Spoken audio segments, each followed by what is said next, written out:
get super aerial for me real quick. By the end of today's conversation, what are we going to cover? Yeah, definitely the four calculations you can take to the bank. That's a big thing that we do. Sometimes people just think it's purchases divided by sales, but there's actually four major calculations in cost of goods sold that are really important into knowing where you stand. We're going to talk about getting creative on how we get creative with our menu design and pricing. We're going to talk about how we want to control our inventory to basically take into account Parkinson's principle, and we'll talk about that as well. So those major, I guess, three factors. And I think I have more in there, but yeah. This episode made possible by Restaurant Systems Pro. With excitement, allow me to introduce to you today's guest back for part 2 of our 4-part series on must-have profit systems. We're talking to Fred Langley. Fred, my man, are you feeling unstoppable today? I'm feeling unstoppable. Dude, I'm stoked. So last week we went over budgeting. There was a ton of great information in that workshop. Today, we're going to be covering cost of goods. And I know this is so important. I know you're going to have gold in today's conversation. Before we dive in real quick, let's get that motivational, inspirational ball rolling with a success quote or mantra. What do you got for us? Well, I think for today, it's take the high road at every turn, because we're going to be talking about cost of goods sold. That could get people into a cut mentality.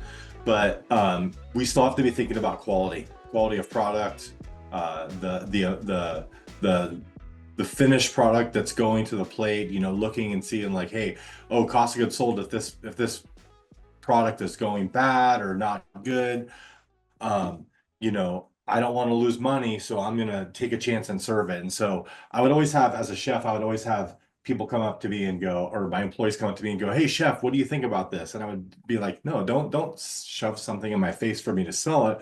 Would you feed it to your grandmother or an infant? Somebody with a compromised immune system? Is it not going to taste good?" We have to take the high road at every single turn. And so if there's a question, then we're not going to be sacrificing quality or the health of our guests with any decisions that we make. So take the high road at every turn. Yeah. A cut mentality. Yeah, so a cut mentality is that we're going to be cutting costs. So we're gonna, sometimes people can go like, "Oh, I can get this other bacon way cheaper, and it's gonna save me so many dollars." I remember Gino talking about he worked for a 300 unit franchise, and one of the corporate guys was coming in and be like, "Oh, we can save money if we buy this certain, cut of meat instead of this cut of meat." And Gino's like, "Yeah, well, you're going to lose revenue and customers because this is absolutely garbage." And it's like, "No, we're going to look how many billions we're going to save or millions we're going to save." And, Gino was right. In the short term, they made money, but in the long term, they lost customers. Yeah. How do you find that balance of, trying to maintain your costs? I mean, I feel like a lot of people listening to this have to be feeling the pressure right now of the cost of goods going up. It's like, and the fear is customers just won't pay anymore. So like, how do you find that balance? Like I keep on saying, like, it's getting harder and harder to do the right thing in today's economy because the right thing is just expensive. Like sourcing good products from local sources is becoming unfeasible. So how do you find that balance of, you know, doing the right thing, purchasing quality product, and while also like not developing that cut mentality of like, we got to survive? Yeah. Right. So, it just comes to getting creative, and we're going to talk about that in today's sessions, how we can get creative as chefs, how we can also understand our menu and understand that if we're putting out a good product, then price becomes irrelevant, and to a certain extent, of course. But that way of menu engineering, and as you tie into what your guests really like and really focus in on that, on what you're really delivering in, then you can surgically raise prices in a way that has less effect on the guests. And we're going to talk about that a little bit today as well. Yeah. Menu engineering is a science, and it has to be done with a lot of work that goes on the front end of getting the correct data you need to execute on that science. And it's a combination of, like we talked about last week, qualitative and quantitative. What is my gut feeling for what's the right thing to do? And then what do the numbers say? And we have to put both of those factors together in our decision making. So before we get started and dive deep into today's subject of costs of goods, get super aerial for me real quick. What are the by the end of today's conversation, what are we going to cover? Yeah, definitely the four calculations you can take to the bank. That's a big thing that we do. Sometimes people just think it's purchases divided by sales, but there's actually four major calculations in cost of goods sold that are really important into knowing where you stand. We're going to talk about getting creative on how we get creative with our menu design and pricing. We're going to talk about how we want to control our inventory to basically take into account Parkinson's principle, and we'll talk about that as well. So those major, I guess, three factors. And I think I have more in there, but yeah. So getting creative with design and pricing, menu design, pricing, Parkinson's control, controlling inventory. What was you said there was four? I got two. What were the other two that I missed? Well, no, the four are one thing. I didn't cover the four, but it's four principles of cost of goods sold that you have to take into account, and I'm going to cover them in our training today. Got Uh, it. yeah, Got it. All right. Well, the, let's the dive four right was in. one of the things. Yeah. All right. Gotcha. Gotcha. All right. Take it away, man. All right. Well, so and also, for everyone at home listening, I have visuals aids on this. So no, Eric has a YouTube channel that will be featuring, this session. So you can see the visuals that we have and make sure that you're getting the most out of the session. I'm going to try to take into account that some of you are driving in your car or working out at the gym and give you some nuggets that you can take forward without the worksheets in front of you here. So much of what we do is important because of belief and belief that what you can do is possible. And so, on the screen, I have people that are close to my heart and people that have believed. They come from all different concepts, from fine dining to barbecue to steakhouse to Mexican. Uh, and these people believed. And whether you think you can do a thing or can't, you're right. And so you have to believe that it's possible here. So, just Forrest Higdon is one. He is expanding operations, added liquor license, and he's been a client forever and has continually grown his business. If you look in his Budget Creator Pro, he's constantly looking at new deals, and he's also using the knowledge he has as a restaurateur to help with commercial leasing and helping restaurants find the right spot that's going to make them successful in his area. So he's really taken advantage of what he has. I put these guys on screen because Eric talked about them last week, where they have bought multiple homes, they were couponing, they are growing their business while going and enjoying their retirement because they have the next generation taking over with the systems and processes. And Eric actually got to meet the next generation for Mark and Carrie at the last meeting with Ashley and Jay showing up. Where are They're they based? they're based out of Chicago in the suburb Westmont. Oh, it says it's Westmont, Illinois. It says Texas up there, Yeah, actually. I was I'm confused. sorry. Yeah, Okay. that's a typo there. So Yeah, I'd love to yeah, get them on the but show. they're in the Chicago area. I Yeah, got excited. I'm going to Texas yeah, next like a month. I was like, oh man, we're gonna make this happen. right. All right. This is, what we're talking about is that is how this is the most effective vehicle that's going to make you successful in any economy, no matter what the economy is.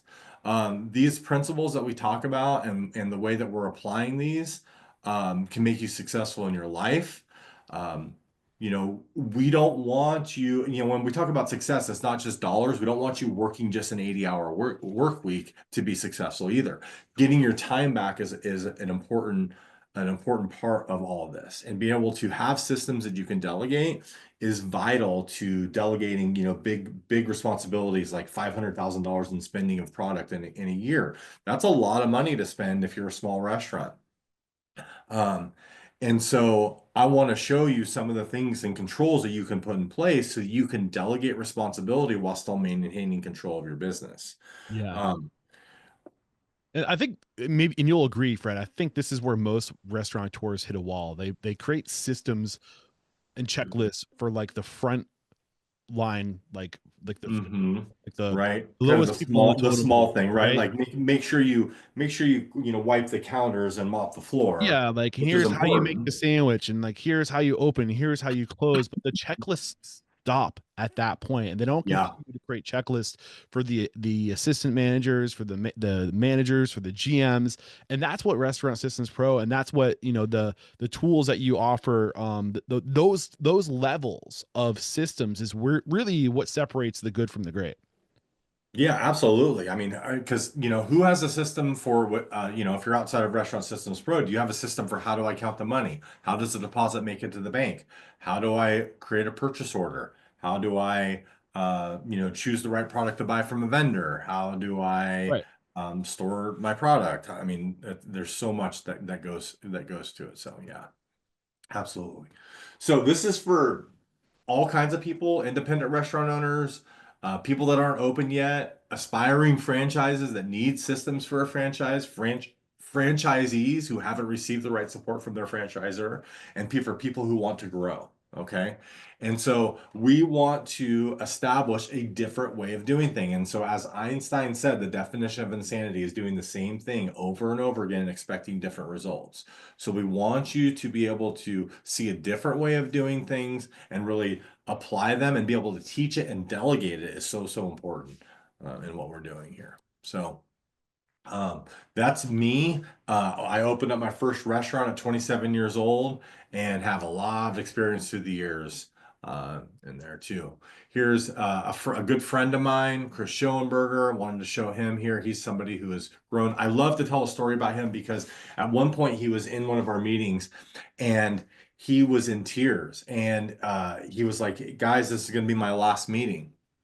And it's it was heartbreaking because you know it's emotional and our restaurants are so important to us and they're so important to the community and our employees and it's just heartbreaking and the room is like, Chris, what's going on, what's happening? He's like, everybody, my bank account went negative this week, so I'm going out of business. And the rest of the room, you could just see, you know, actually some smiles happened around the room, and everybody was like, you know, Chris, please, you've only just become a restaurateur, you know, until you've An operated with entrepreneur. Yeah. an entrepreneur, Yeah. exactly, right? With a negative bank account. So, don't worry about it. You got this. There's a plan. And he really just buckled down and dug himself out to where even at one point he had $1 million in the bank. So that's a huge swing in what he's doing, and you know, it's just exciting to share that because life's hard, and when you have people around you, you know, that can help you through it, it's just a big deal, big thing. So. And there's even an interview with Chris in the network as well too. Yeah, we So had him on the yeah, show. It's an yeah. inspiring story. Yeah, definitely here. So we're here to teach you. We want company culture. We want to get these things right. So as we look at cost of goods sold, we want you to know that it doesn't matter how you get there. I have seen consultants tell people that, oh, you're supposed to have a 30% cost of goods sold, 30% labor, and that's how you run your business. And the reality is that it's different for everybody. Yeah. What the factor that is the same for everybody is that your total cost of goods sold and total labor needs to be 55%. Okay. So you could have a family dining restaurant that's 30% cost of goods sold, 25% labor. It could be 20% cost of goods sold, 35% labor. I say burger restaurant here. A lot of times that could be like a pizza restaurant or a breakfast joint. But then you could have a steakhouse where it's $40 steak with but it's $100 to put on the plate, right? So it's a 40% food cost, but because it's $100 dish, the labor is 15%. So the labor is really low, right? So it doesn't matter how you get there. Prime cost is the number. And even in reading the book, The Analysis of the Financial Statement by I wanted to say Charlie Munger, but it's Warren Buffett. Um, he said that to create wealth and when he's looking to invest in a business, that he's looking for a 45% gross margin in a business, right? And so that is a 55 prime cost for a restaurant, creates a 45% gross margin. So 55% is not just survivability and getting by in the restaurant. That's really thriving and be able to invest in your community and your employees and live the life that you want and be fully staffed doing it. And that includes benefits, taxes, insurance, and all that too. So we want to get there. And so it's a red flag. If anybody ever tells you that your food cost should be 30%, that is a red flag to me. And so if you should look out for that Real because quick, Fred, I'm curious. Back to Warren Buffett. yeah, What so he says that you need a 45% gross margin. that's what they're looking for when they're trying to invest in a company. That's That kind of doesn't a include your variable, like your rent operating. or No, that's not your operating expenses. No, all right. no. So what? Gross margin, define gross margin for me, just to Yeah, make so it's gonna be basically your gross margin is anything that it takes to produce the product is out. So your cost of goods sold plus your labor. What's left over after that is your gross margin. got it. Okay. And so, like when he was talking about in his book, he was talking about the Coca-Cola where their gross margin is absolutely huge, but they're also spending, so much on marketing, so much in the can of soda that they're selling is mainly marketing dollars in there, but their gross margin is just so good, that it made a desirable investment for him. And we see it, this was actually, we've been teaching 55 prime cost for years because we knew the formula that works. And as I was reading that book and I'm going, hey, this is just backing up what we teach and what we do because, we've been teaching 55 prime cost for years and years. I think I read the book maybe 10 years ago. And we've been teaching 55 prime cost for 20 years. Yeah. And it was just good for me. It just helped me double down on my confidence on what we're doing because, um, uh, he's definitely a good person to listen to when it comes to investing in the business. So the way I look at it is let's make a a business worthy of Berkshire Hathaway wanting to buy it, right? And so that's going to create huge value for a business. It's going to create value in your lives. It's to create opportunities for your employees. Um, and it's like I said, sometimes people get, as a restaurateur, you're like, oh, I want to pass that on to my guests and take, I've seen it and it's like, man, you have a responsibility to run a profitable restaurant. And I've even seen this with like Keely Biesecker, who you've interviewed as well. She is, I'm not sure if you can't remember if you mentioned it or if it came across because she's not one to brag on herself, but she is very philanthropic. But back in the day when she first started working with her, the way that she handled her philanthropy was that she's like, oh, I'm doing dollar beers and dollar burgers for the college students on Monday nights, right? And it was like, well, that's a really nice thing that you're doing for the college students, but what could you do with profits? How could you affect your community and make a difference? And she really took that to heart and has actually done some really huge things in her community with the profits that she's been able to make in her restaurant. And so that's an important thing to realize is that we want money to magnify. We don't want money to rule our lives or anything, but money magnifies what is already there. And so many restaurants are so full of hospitality and goodwill and the desire to take care of people that we want Yeah. the world full of restaurateurs with money for sure. Yeah. And it's a lesson I've learned. It's whoever gives the most gets the most. And when you're in this position, when you can put yourself in the position to give, you don't need that much to get by at the end of the day. And when your cup is overflowing and you can create opportunity for other people, that's when the floodgates start to open and your cup literally starts overflowing is when you start giving and adding value to other people's lives and the opportunity just keeps coming, and the more that comes the more you can give. It's like this it's like this machine that just gets started and it just takes off, and then that's like what that's what it means to be unstoppable right there, and that's what Absolutely. we're trying to help people do with this podcast. So have we tapped into the four principles of cost of goods sold? Yeah, are we still Not yet. Not okay? yet. We're still getting people warmed up because, and this is where it's so important because Eric, if this was all a math problem, we would just plug in the formulas and and money and profit would come out the other end. But there's so much of this is a mindset, right?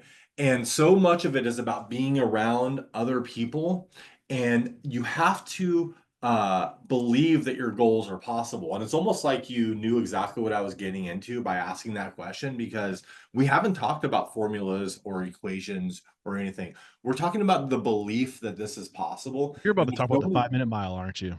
yeah, yeah, 4 minute mile. 4 mil And mile. so, yeah, exactly. So, on May 6th, so right here, the quote, just for those that aren't seeing my screen, if you think you can do a thing or think you can't do a thing, you're right. And that was a quote by Henry Ford, and it is one of my favorite quotes. I guess it could have been our success quote today, but um it's so important to believe that you can do this, because the second that you don't believe you can do it, you're not going to do every step that it takes, and you're going to make it a reality.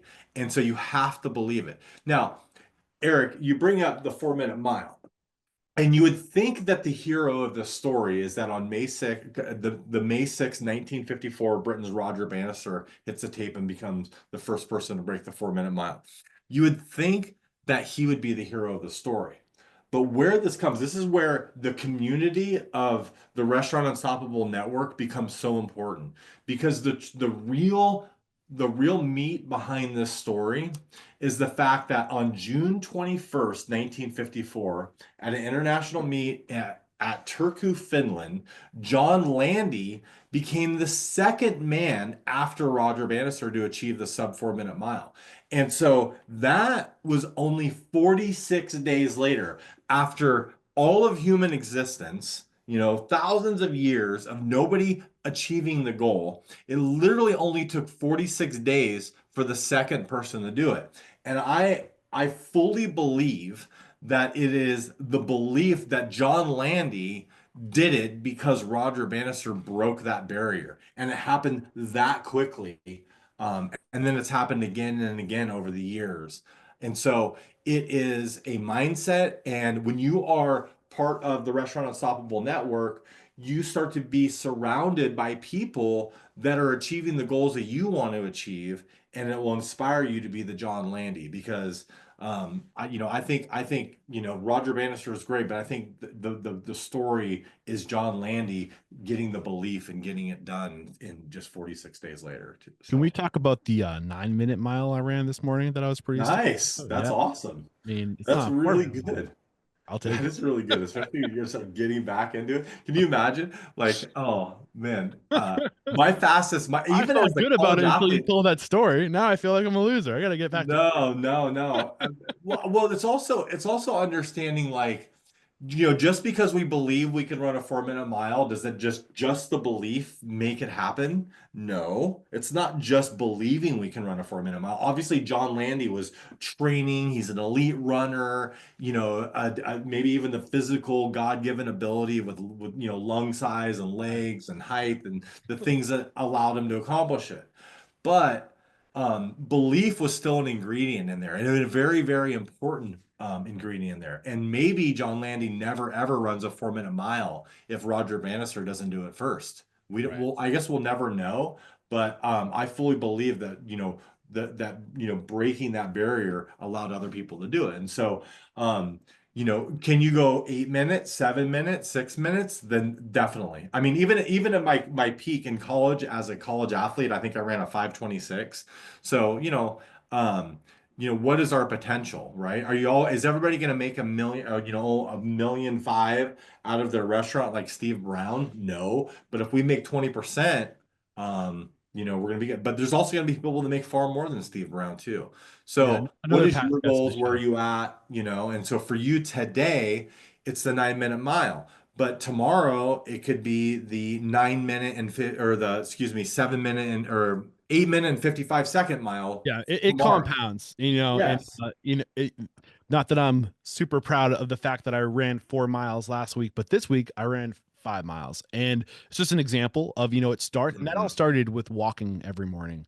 So Mhm. it compounds. Just start doing the little things that we're going to teach you in these workshops, and have the discipline to show up and to follow through. And before you know it, you're running a 4 minute mile. You're doing 20% profit, and you're creating opportunity for the people you love most. So I'm chomping Absolutely. at the bit, man. What up, unstoppable restaurant owners and operators? We have to interrupt today's video to let you know that Restaurant Unstoppable and Restaurant Systems Pro, we're taking our relationship to the next level. Beginning in July of 2024, Fred Langley, CEO of Restaurant Systems Pro, is making himself available once a week in Restaurant Unstoppable Network to answer all of your restaurant systems questions, whether it's the profit margins. He will look at your P&L. Bring your P&L. He will take a look at that. He will dissect it. He will help you find your profit, whether that be through budgeting, inventory management, costing recipe cards, labor, checklists, you name it. He is a master on restaurant systems, and he's making himself available to you. Fred Langley and Restaurant Systems Pro started as a consulting firm, and for over 16 years, they've been helping their clients increase their profit by 10% or more. What are you waiting for? Click the link below to join our Facebook group, Restaurant Unstoppable Network. So yeah, so still mindset. We have to plan for it, right? And so, the profit first mentality is that, there's the traditional method of sales minus expenses equal profit. But in last week we talked about budgeting and planning.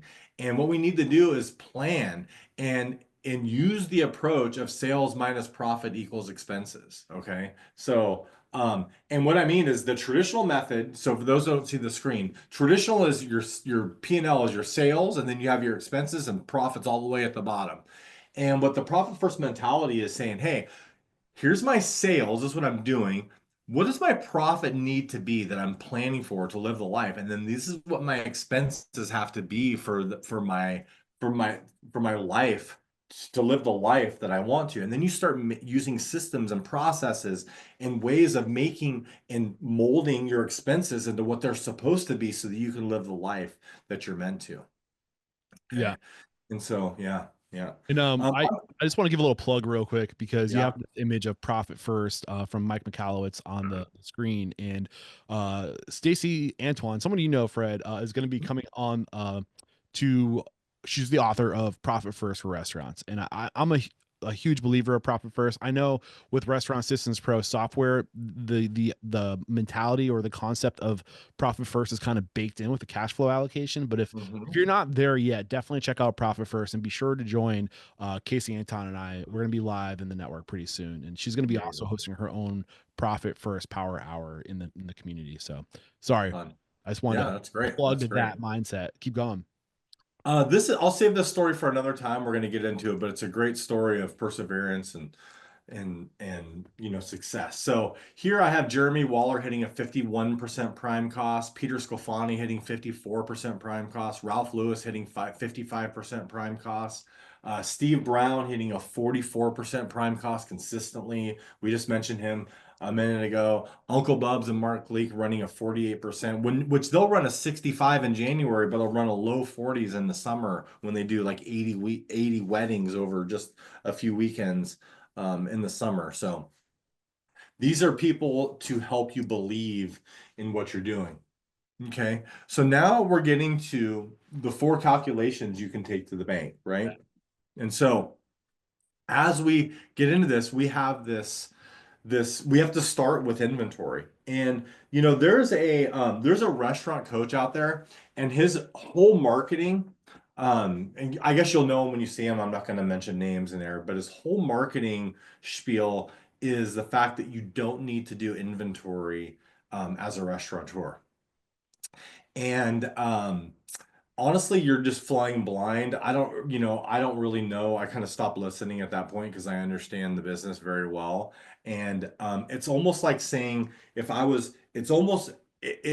ingenuous to me because I look at it. If I'm comparing, like, let's say I'm a coach for elite athletes, elite Olympic athletes, right? And I'm their coach.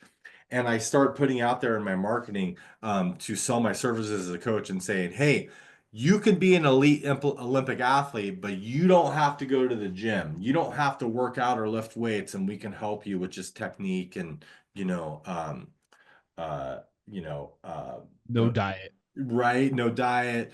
And it's like, no, that's impossible. Right. And so, if maybe if it gets people, maybe it's like his thought is like getting people in the right direction, but it's really just kind of selling people a shortcut. Um, And if we want true success, you have to do the hard, right? And so I think last week's success mantra was, doing the work in the dark so that you can shine under the lights, right? So it's like with the work that's unseen, and this is the unseen work.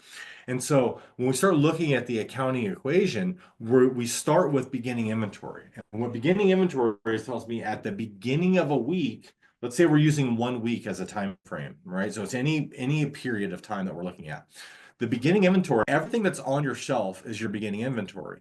And you will start any accounting period, the beginning of a month, the beginning of a year, the beginning of a week, with product on your shelf, right? Unless it's the first time you open when it's zero and then you start making your purchases, right? But otherwise, you will always have product on your shelf.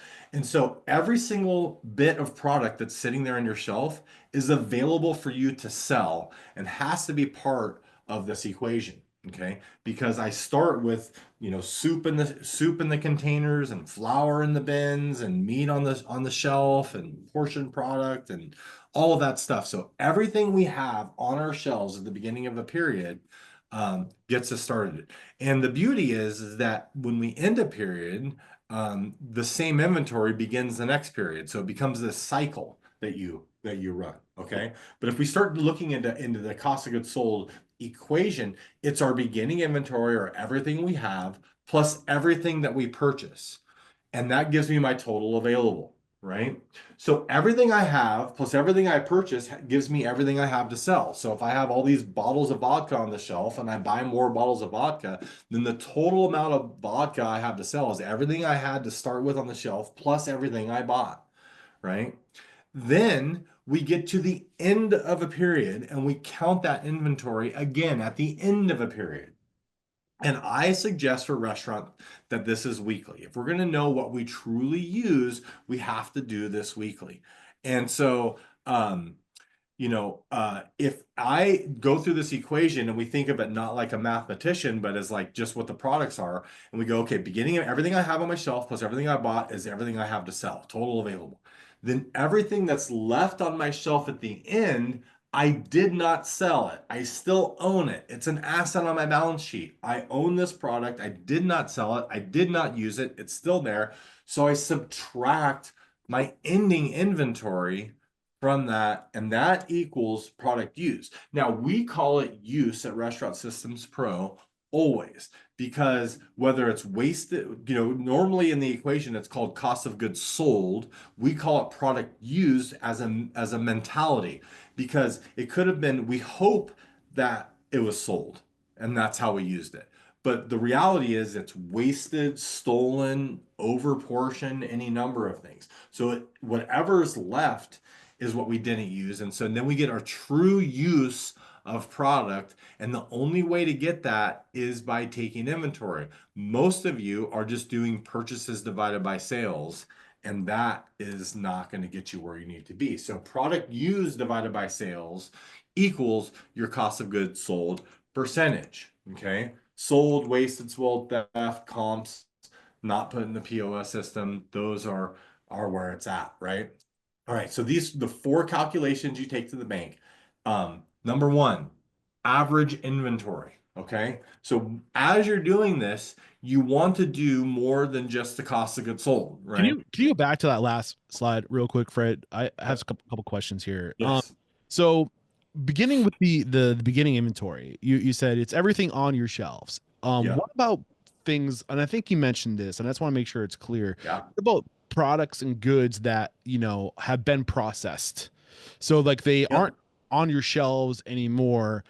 Maybe they're like in a lowboy, or like in the form of soup, like you said, all the ingredients that you took. Yeah. Are you accounting for that in the beginning Yeah. inventory? So this is the beauty of Restaurant Systems Pro, and this is actually a major ingredient that so many restaurants are missing, because what they'll do is they'll use some sort of order guide or sheet, something, and they'll put all the products that they purchase from their vendor in this inventory. And you actually just nailed one of the big factors that Restaurant Systems Pro does for you. And what it does is it's going to take all of that product and put value to it. So let's say, for example, the Restaurant Systems Pro will break out ribeye. Okay. And we'll say, hey, here's the beginning inventory on my ribeye. Okay. Then I purchase this much ribeye, and then I um, have ending inventory of ribeye. So there's a couple of major things that are going on there. One, I'm going to butcher and process that ribeye. Okay. So one of the things that I would do is I would trim that meat and I would have a yield that was taken out, and then I'm going to cut steaks. And what ends up happening is those cut steaks are of higher value per pound than um than the whole ribeye because we're Because you trimming the cut fat it. off Yeah. and the silver skin. Yeah, Yeah. right.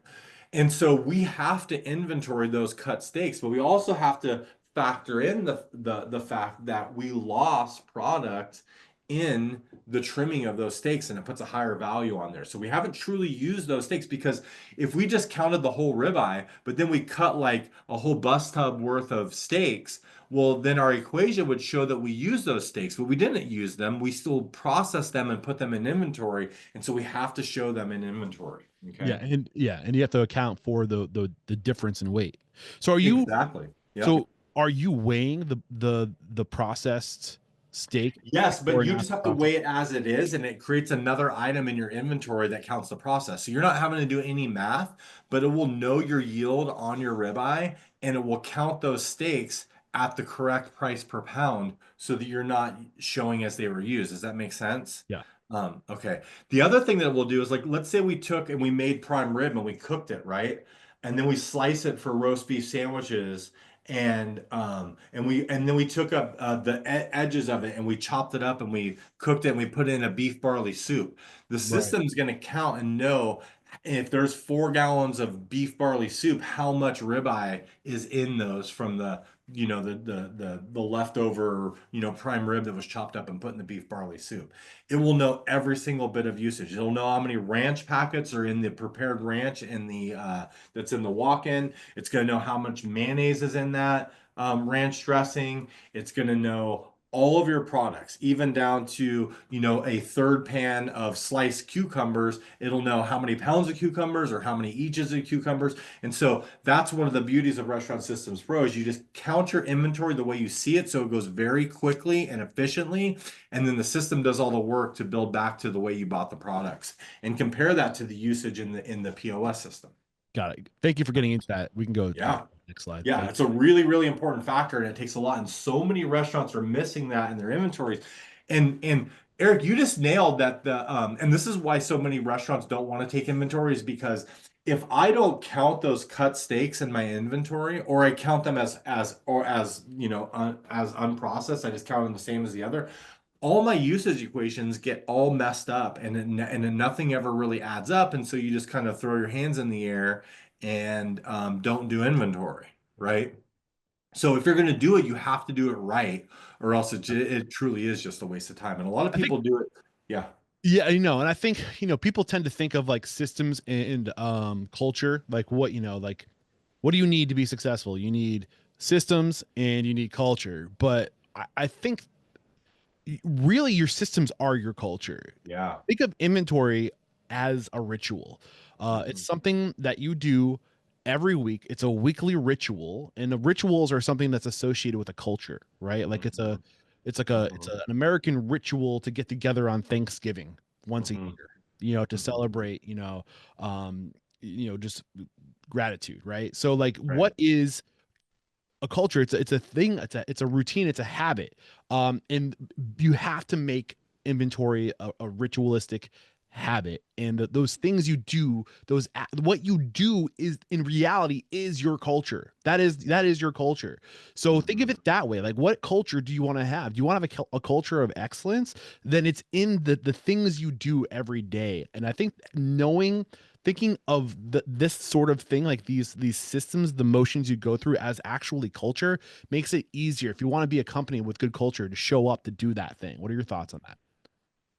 Oh, 100%. In fact, I will have, if as a consultant, you've actually mentioned, and I've never, you coined it, but you called me a 7-figure consultant, because there's years that I've done $1 million in consulting on my own, $1 million in consulting with restaurants. And the key to that is if I'm going to do $1 million in consulting with restaurants, I better be making them more than that, right? And I do. And so if I'm going to get paid $1 million to consult, I have to be making them $2 to $3 million in revenue. Okay. And so if I have somebody that I'm going to work with and they say, hey, I get it. We're just not going to do inventory. So, just don't even try to cross that bridge there. Then I say, hey, I'm going to get on a plane and I'm going to go back home because I can't help you. I cannot help you. And so if I'm going to deliver on my promise to you, we've got to dig in and do the things that it takes to be successful. Yeah. And so that's definitely happened. Nobody's ever taken me up on actually sending me home, but I have had to pull that card and say, look, I am going to go home and I'm not going to help you because I can't truly Yeah. help you. And if I'm going to keep my promise to you, then we got to do this. And just like waking up every morning to go for a run to get to that 4 minute mile, when you Yeah, start doing a weekly inventory, it becomes habitual. It it becomes does. of your, Mhm. it just becomes a part of what you do. And the resistance of putting that off, putting of the creation of this habit off is harder than just freaking doing the thing. Just start doing Yeah. it. And before you know it, that is what you do. And it just happens. But you have to persist. You have to outwill your staff who's going to push back and say, do we have to do it this week? Yes, that is who we are. It's what we do. This is a part of our culture. Fred, keep And going. so much of your staff doesn't want to do inventory because they don't know why they're doing it. They just count everything and they're going, there's no why behind it. They count it and then they send it off to accounting and don't ever see it or hear or know what the numbers do. But if you're giving them feedback and you're saying, hey, this says that we were negative usage on our pickles this week. And you go, what? Pickles? Well, it says that we started with the gallon, bought 5 gallons, and ended with 10 gallons. Well, if you do the equation, you have zero point 0.2, I said 1 gallon, so you have 0.2 of pickles, right? Then you bought a 5 gallon bucket, right? So now you have a total available, the zero point 0.2 plus the one bucket you bought. And I say one bucket, let's say I said one bucket. So you have 1.2 available of the gallons. And then you count 10 gallons at the end, right? Well, 1.2 minus 10 is negative 8.8, right? So if you have a negative usage, it means you grew in product without a purchase, right? And so you can find that and go, oh, I had one. That was it. I miswrote that. It wasn't 10, it was one, Mhm. right?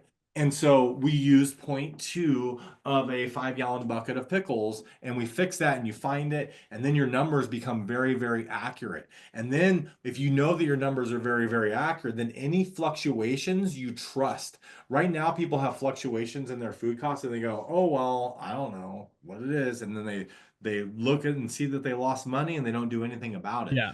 Now, if we take that pickle and we provide and we compare it next to this is how many we should have used based on how many pickle setups we used on burgers and all these things, it tells me how many pickles I should have used next to what I actually used. It's Yeah. very, very valuable. And I think that is a great way to kind of tie it into the culture is, now it becomes about the game. So why are we doing inventory? Because when we enter this data into the system, we're going to see how good we did this year with our actual versus theoretical, and it's like that. It's like, okay, well, now we have like an incentive because we want to know what's the score of the game. Mhm. How do we do, like, how did we do this week? Are we winning the game? And when you start doing open book management, when you start pulling the data that these systems provide you, then it becomes exciting because you're like, okay, like what's the end of what's the score of the game this week? How do we do? And I think that in itself is super valuable. But I feel like we're getting a little off subject, so I want to dial it back in. You move to that I next mean, I slide, don't and know we're if it's gonna hear. off subject, the 4 calculations we can take to the bank. Average inventory is a really, really important calculation that you want to take. And it's just your beginning inventory plus your ending inventory divided by 2. That gives you your average inventory. Now, from your average inventory, you get that calculation. You can calculate your inventory turns. And this is where we can determine if you have the right amount of inventory on your shelf. So many restaurants are like, what is the right amount of inventory? I don't know. What's the right number for my restaurant? And so what we want, and my rule of thumb for you is about 1 turn per week. And what that means is you have about 7 days of food on your shelf if you have 1 week of inventory. Okay. And so you take your average inventory and you take your use and you divide it by your average inventory, and that tells you over a certain time frame how many turns you had. So if I did this over a year, I might have 52 turns if I'm perfect, right? 52 weeks in a year. 4 to 6 turns in a month is a good place to be. That's about, there's 4.3 weeks in a month there. Okay. So what happens is that because people don't realize is they end up with, you know, 14, 15, 16, sometimes 3 weeks worth of inventory on their shelf. And they don't realize it, and it's hurting their cash flow. It's hurting, we're going to talk about Parkinson's principle in a minute, but it makes it to where there's waste. So 7 days, maybe 7 to 10 days at the most. Now you have to answer the question of, am I not able to source a product, and so I have to buy extra and store it?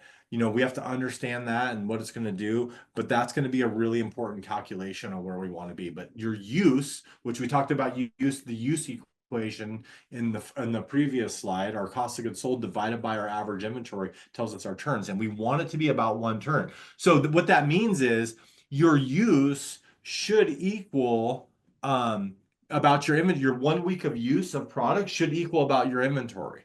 Okay, if I'm taking a very simple look at this.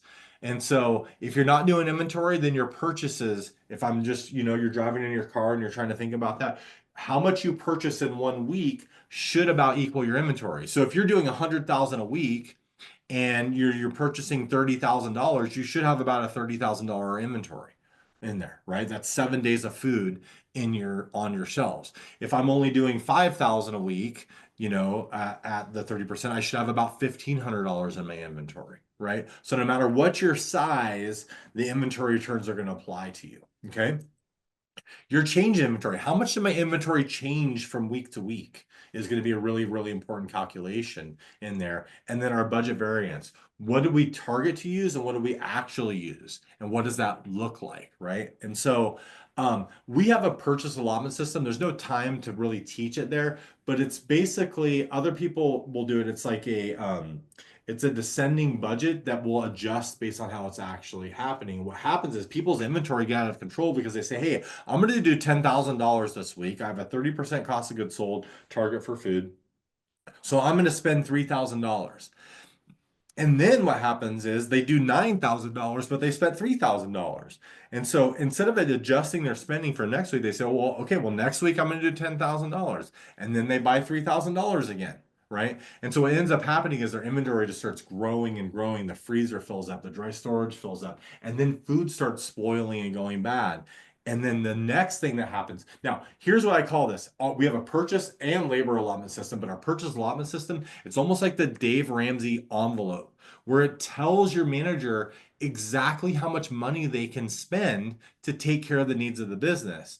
And this is the parameters that they have to spend. And that's kind of like for personal finance. Dave Ramsey teaches you you have a grocery envelope and you put your dollar bills in the grocery envelope, and that's all you have to spend, right? And you can't go over that. And so in your restaurant, what you do is you use this system to say, this is exactly how much you have to spend. And if you need to go outside those parameters, they have to come to you. And it helps you discover cost of goods sold problems in the moment instead of waiting for your bookkeeper 2 months later to give you a set of books that show you that you lost money. And then you throw it over your shoulder and move on to the next day and do nothing about it, right? Right. So it keeps a real-time control on that. Okay. Parkinson's law is so important, and it states that our demand upon a resource will expand to match the supply of that resource. Okay. And so toothpaste is a wonderful example of human behavior. When you have a full tube of toothpaste, you put more toothpaste on your toothbrush than you do when that toothpaste gets to become empty. Okay. And so when you understand that with inventory, you want to use that average inventory and inventory turn calculation to have the right amount of product on your shelf. Because when you have too much of a supply, it will get overused. And it's subconscious behavior. You've probably seen it with the towels that you pass out to your staff. If you give your kitchen staff just a small supply of towels, they will use less. If you leave the towels out in the open, they will use entire things of towels. We had a client that had, they got a deal on mayonnaise and they bought cases and cases of mayonnaise. And then you walk through the kitchen and nobody's using the moneymaker rubber spatula and scraping that mayonnaise because subconsciously the employees know that we have a ton of resource of mayonnaise sitting on the shelf and we don't need to treat it as precious. But each time you do that, that's money down the tubes. If I buy too much vodka and have 20 cases of vodka sitting there, your bartenders will subconsciously overpour the vodka. It's just a law that you need to take into account. And so if you have to purchase based on being able to source a product and you have to buy extra, keep that product out of sight, out of mind for your staff so Parkinson's law doesn't kick in and have them overusing. Awesome. Okay. Get more done through delegation. Delegation does not mean abdication. Delegation is not micromanagement. We want to delegate and teach. And those systems that I just showed you are ways that we can delegate parameters to our team to spend gobs and gobs of money. People don't realize sometimes how much money, like if you're just $1 million restaurant, your kitchen manager could be spending $500,000 or $600,000 themselves. Just the kitchen labor alone and the food costs, they're going to be somewhere in the $300,000 to $400,000 range. And that's a lot of money to be responsible for. And sometimes people give them, here, go spend $300,000 or $400,000 with no parameters or guidelines or anything. We just walk into the walk-in, stand there with a pencil and look at the shelves and go, I need more of this, right? Yeah. Or just do it haphazardly and then call the vendor 5 different times changing the order because we didn't do it right the first time. Right. It's so important. Okay. So Fred, real quick, get more done through delegation. Delegation is not abdication. What is abdication? What is the definition of So abdication is, and this is where the book, The E-Myth, comes in, where they talks deeply about abdication versus delegation. And I recommend it for anybody. And it's an entrepreneurial myth by Michael Gerber. And he talks about abdication is that point you get to where you give a task away because you don't want to deal with it. Delegation is giving the task away with follow-up and training. Abdication means I don't want to deal with this. I'm going to look the other way. You take care of this thing that I don't want to take care of until they start messing it up and you go, you want anything done? You have to do it yourself. And you start taking all those tasks back from your dumb, quote unquote, employees. And I'm not calling anybody's employees dumb, but I hear restaurant owners call their employees that because they were not trained properly or given parameters to work within, and then they mess up. And then those owners take those tasks back away and become overworked, burnout, bitter restaurateurs. Right. And I mean, I think a big lesson here too is, you should know how to do everything in your business. In the event that somebody calls out sick or quits or whatever, you need to be an expert in every element of your business. That doesn't mean that you're responsible for everything in your business. You should only do the 20% of things that you're uniquely qualified to do, and that is the idea behind the 10x is easier than 2x. But you need to know how to do that thing. You need to build a system around that thing, and then you need to teach people. But when you have the systems, it makes delegating so much easier because there's no question about what the job done right looks like. And that is your job as the owner, is to paint the picture of what the job done right looks like and then to train. And I feel like this is just another reason why I think, having the future is in enterprise solutions and these tech stacks that give your team like that picture perfect example of what the job done right looks like. Right. The flip side of it is delegation is also not micromanagement. We want to teach and give parameters and then let people do their job. Right. So we don't want to completely, ignore them, but we also want to give them parameters and then let them do it. Right. So there's this happy medium that we have to find with delegation. Nick Cirillo from Nick's University and Nick's Pizza up in New York calls it trust and track. Love it. You know, Yep. you trust. And the cool thing is when you use the technology and the services like Restaurant Assistance Pro, you have the ability to track Hmm. because you get that data being pushed to you. So when Absolutely. things go, when the numbers don't match up, that's your trigger to go, what's going on here? Absolutely. Absolutely. All right. So now we want to look at chef-driven techniques to save. Maximize the use of product. If you're offering asparagus in the spring, now use it in the spring because it's very expensive and from out of the country any other time, right? Use the bottom woody part to make a creamy asparagus soup. Food costs will be next to nothing, and your yield on the asparagus will be nearly 100% on that, right? So use cabbage to add flavor and stretch out the filling of pork and seafood. You can make wonderful cheap appetizers, and cabbage is always one of the cheapest things you can buy. Save your meat scraps for specials and grind the meats into burgers.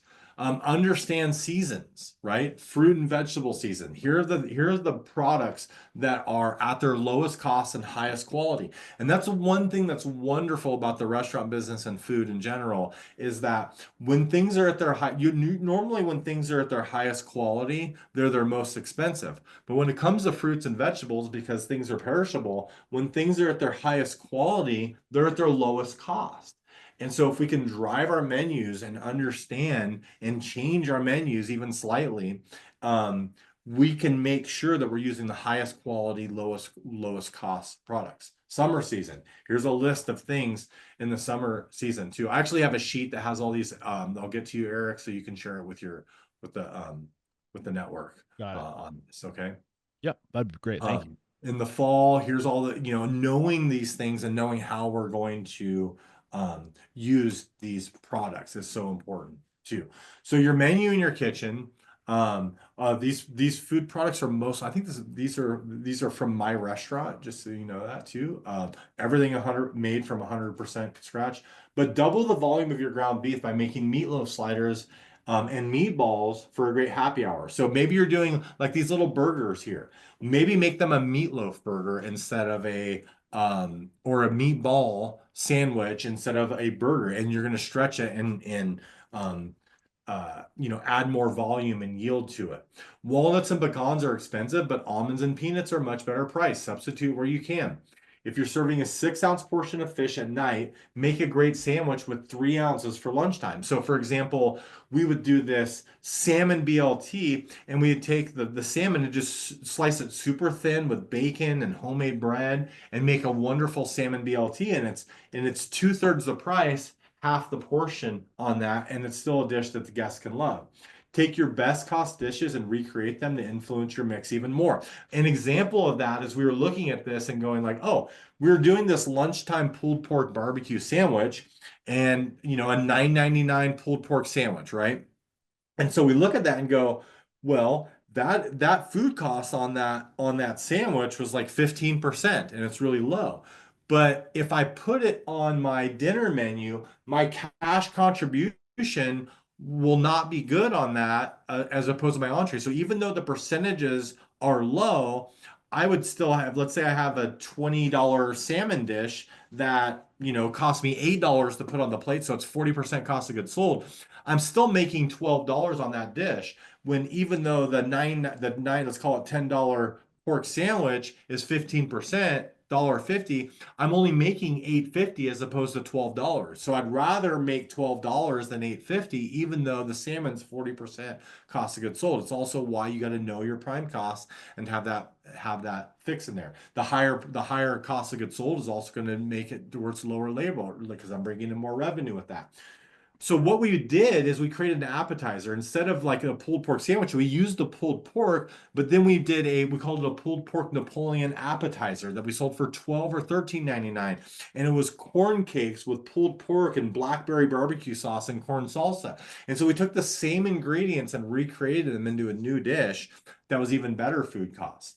Consider other types of pesto, as basil and pine nuts are so expensive. For example, you can make cilantro pesto, but it's literally just sub cilantro for basil and OJ for lemon juice and almonds for pine nuts and make a pesto. Yeah. And there's different ways that you can get creative to make wonderful dishes outside of that. Are you familiar Probably, with the flavor Bible and the vegetarian flavor Bible by what's her yes, absolutely. And then culinary, it's the Cooking same. Wars? authors, Creativity. culinary, what's it called? Creativity. It's not culinary creativity. I'm losing that. I'm trying to look from my books right here. So the reason why I brought that book up is because if you start looking at ingredients, they have like this flavor affinity under every item. They have this flavor affinity where you can look for pairings and things and really start like creating. So now you can start looking at, what's in season, what in terms of like, okay, it's nuts, like where can I save? How can I create something that's delicious but use less obvious ingredients that are less expensive? Yes, absolutely. Absolutely. This technique is like, let's say I have a dish. Kitchen I'm gonna Creative do is the some book I think risotto. you're trying to think of. It's culinary, oh my goodness. I'll let you. Rachel, are you there? Yeah, All I'm right. here. I'm always talking about it. It's culinary. Oh my gosh, I'm looking around for my books. Anyways, the prawns cut in half, Eric. If you take, let's say you had 4 prawns in a dish, right? Or 5 prawns in a dish. Like we're looking at this dish here, there's 5 prawns on that. If I took them in half, they corkscrew, and those prawns will take up as much area. So I could actually cut them in half, cut the portion down to 4, cut them in half, and now I have 8 pieces. It's a larger volume. Um, the guest actually feels as if they're getting more, and you're controlling the portioning on there too. And guests are rarely left hungry. You don't want people being left hungry. So the other thing you can do is like exactly what you're saying. Pay close attention to the seasons of fish. So you could even use that book that Eric's talking about, Culinary Artistry. That's the book. Mahi Mahi, and it's the same people that wrote the Flavor Bible. But like mahi mahi is good year round, but halibut's only good for a certain season. And so sometimes people will be buying it and they'll be spending way more than they should be because they're not paying attention to the seasons. You could even just ask your fish provider, say, hey, what good deals do you have? And then take that fish to the flavor Bible or culinary artistry, and it will give you ideas of flavor profiles for creating a dish around the ingredient. And so you start with the ingredients. The other thing is making bread. It's a technique that's lost, but making an easy focaccia. There's one client that we saved them $70,000 a year by teaching them to make focaccia. They spent $5,000 on a mixer, and you don't even have to buy all the equipment because you can make focaccia on your existing half sheet trays. And it's one of the easiest breads to make and get started with. You don't even need bread. You don't even need like a high gluten bread or a different flour. You can use your all-purpose flour in making it. 2, how you butcher.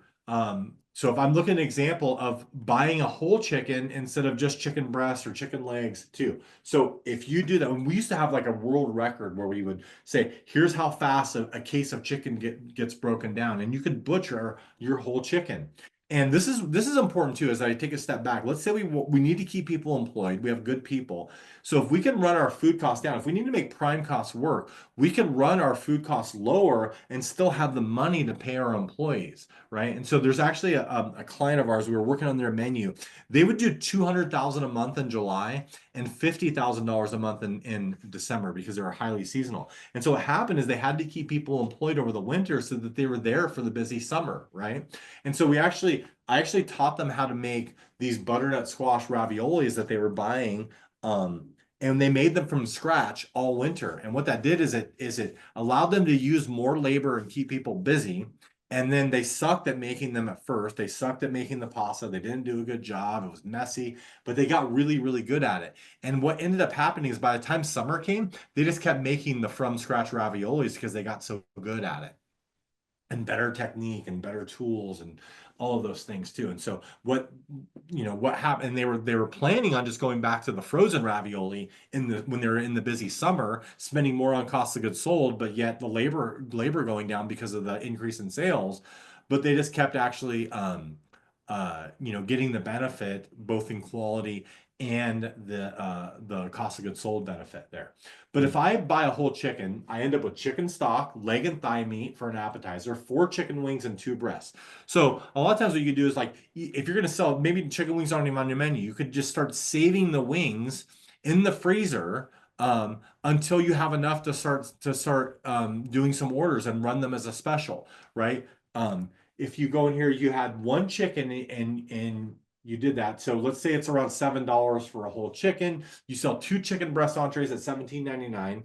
you take the legs and you let's say that's just one way that you bone them out and you do either braise them and do pulled chicken, or you debone them and you do like a fried chicken thigh sandwich on there. Well, you have two chicken sandwiches from the leg and thigh meat, and then 2/3 of a six wing appetizer at $12.99. And that's a revenue of $66.66, or a 10.5% food cost just on the protein part of that dish, right? That doesn't count even the wonderful stock and soup that you're making from that. So when you start doing that and you start looking at having higher labor and needing to keep people busy, and so sometimes people look at that and they're like, I need to keep people busy, but I need to keep them employed for when we're slow and we get busier, than actually looking at these different techniques and saving on them.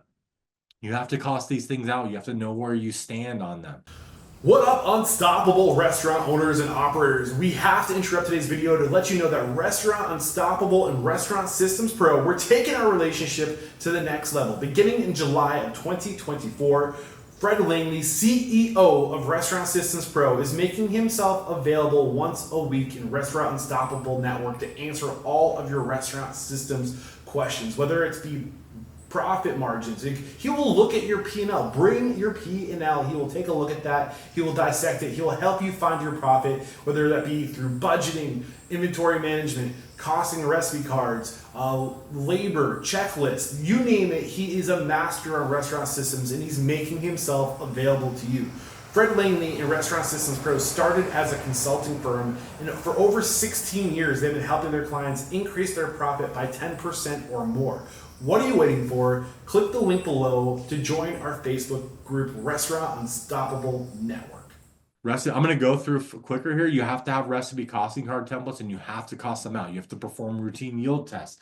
Add the spice factors and consumables, meaning like the ketchup that goes on the table and the salt and pepper that's being used. And if you're giving away the focaccia bread we talked about, what does that cost and how do we build that into that? That's all important. Are we using paper liners? Are we using, for example, like the pizza box?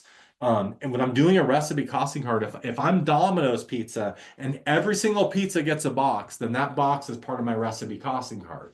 But if I'm another pizza shop where you dine in and take out, and the ones that are dine in get a pizza pan, right? Then that pizza box is not part of my recipe costing card, because 100% of the pizzas are not getting that box in there. And if I add the box to it, I will falsely inflate my ideal food cost by counting that box as part of the recipe costing card. Does that make sense, Eric? Yeah, we had a question just roll through from one of Yeah. our attendees. When you say you have to cost these things out, does RSP help with this for slash with the teams? Yes, of course. So it keeps them updated. So all the recipe costing cards are in there, and that's where we're even talking with one of your other sponsors in there with integrating. Yep, Mies is definitely one that we're announcing that. Where people is that official? I'm saying it here today. We're working on the technology where we're going to be able to take the Mies recipes, push them into there, but also, and that's where we're also leaning into not having to. We want to help restaurateurs, and so if I have somebody that's in Mies that wants to get into Restaurant Systems Pro, well, let's save them the 80 to 100 hours of work it's going to take to cost all your recipes out. Right. And so if we can solve that problem, even though we do the same thing, some of the things they do more of, some things they don't do, they're not doing the reporting and the usage and the inventory and all that stuff, or not wanting to at least. And when we are, and they're just wanting to make pretty recipes that are easy to scale and multiply, and also be, easy for the employees to execute on, that's where they want to lean into, then why don't we do that?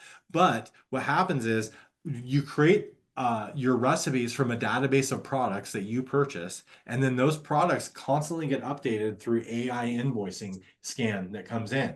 And so every invoice gets scanned, every recipe card gets updated with that, and that's also what ties into your accounting, where we replace QuickBooks, because not only are we doing every item you buy, but every single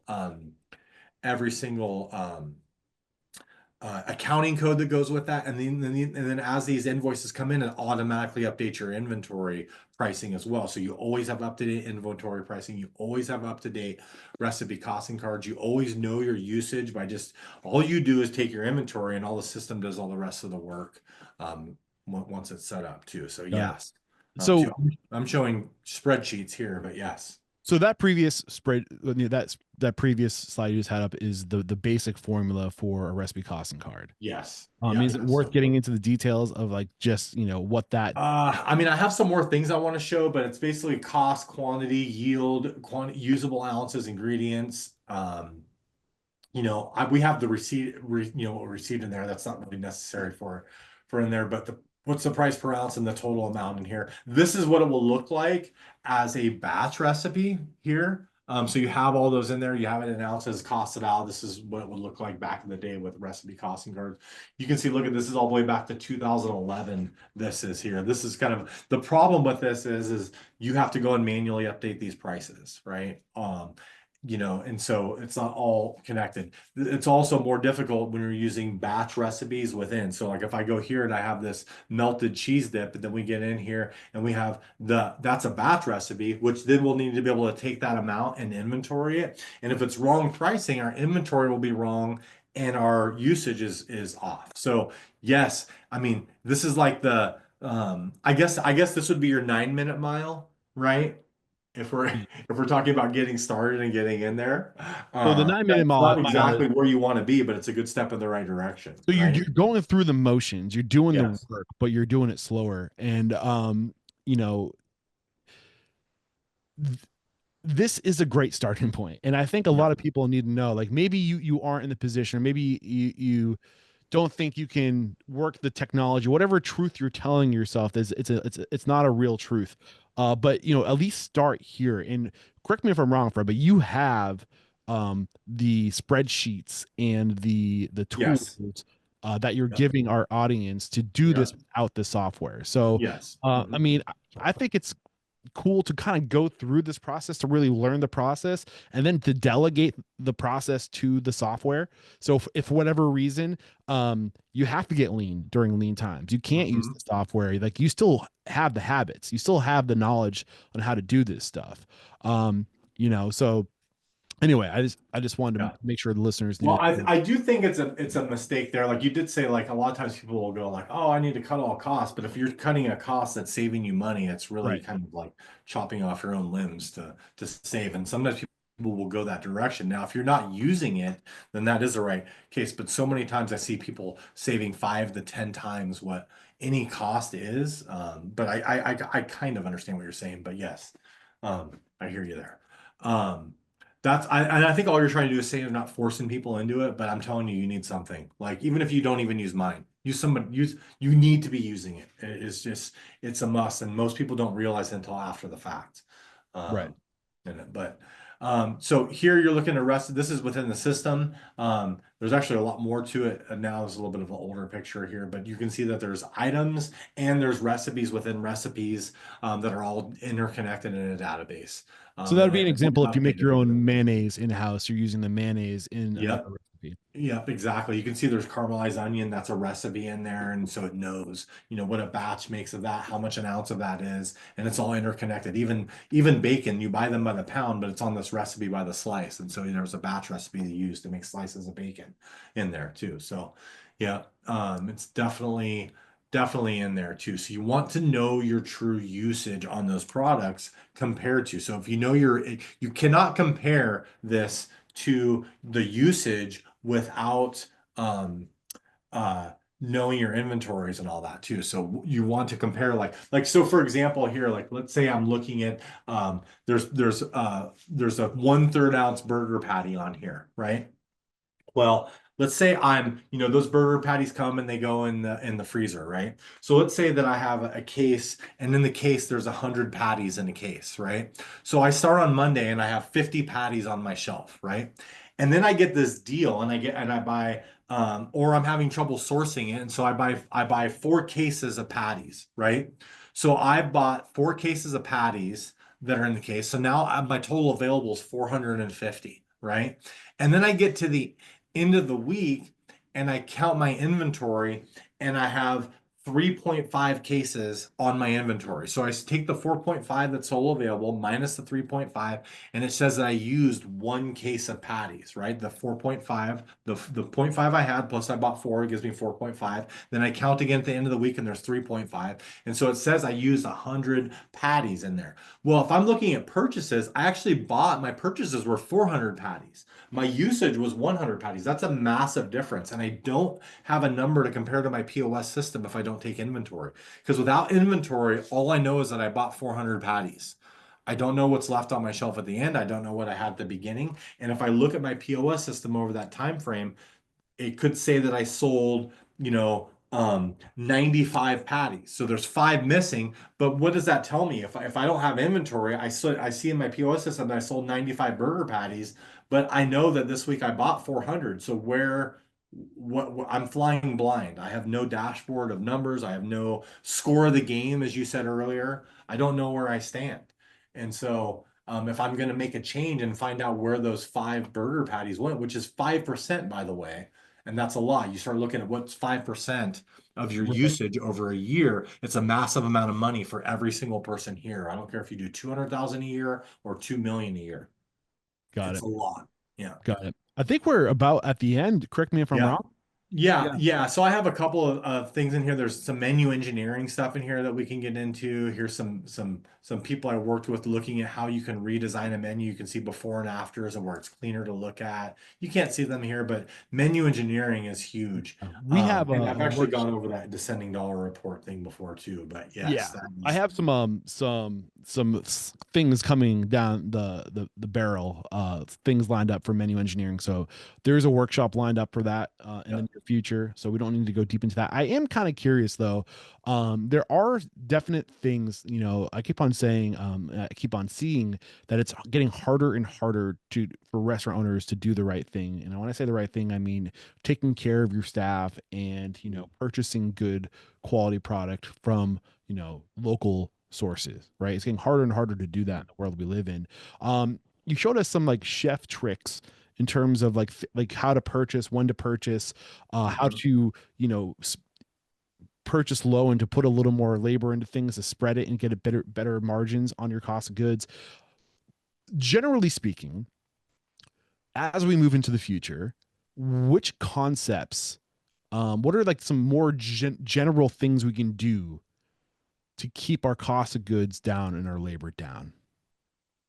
Yeah, I mean, prices, we're always going to be shopping prices, but I'm telling you, usage is the biggest thing. So, like, if we were talking this, I was talking about pickles earlier in the example. The reality is, as you get started, you're going to look and see what you're purchasing the most and control that first, and then go right on down the list. Pickles are not going to be like the most important. The But if you're cost a of burger pickles- concept, patties and fries will be high on the list. Yeah, exactly. Right. You're going to start at the top and you're going to go down that list. Right.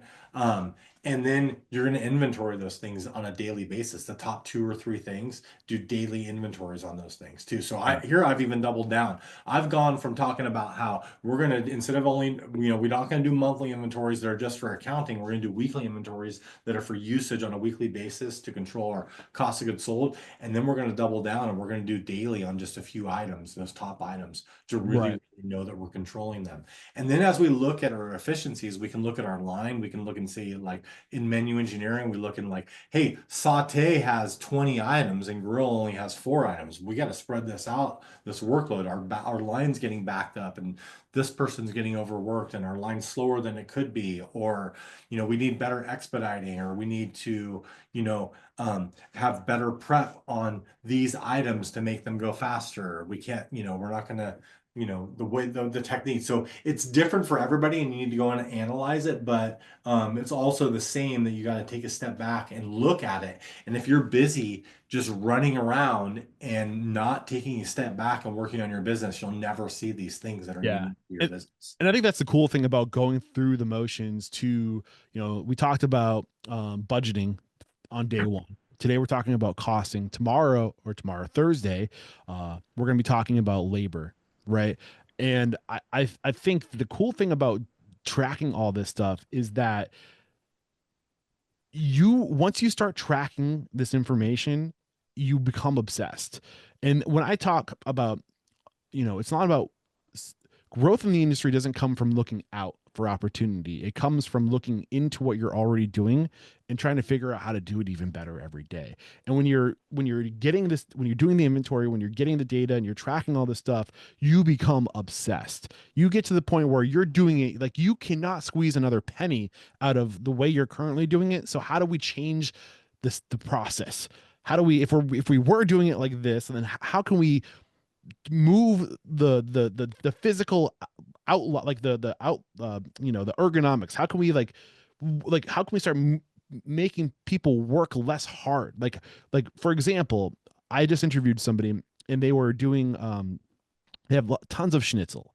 They have chicken schnitzel, pork schnitzel, and veal schnitzel, and they would spend hours paying two people every day to pound out schnitzel. And they bought basically a cylinder that just presses the perfect thin, like they can do all the schnitzel in now, like in a half hour that would take them 3 hours, paying two people to do it, and they're saving $26,000 a year just by implementing one piece of machinery to streamline process. It's safer, it's better for your employees. They're not beating the shit out of themselves, swinging a hammer all day.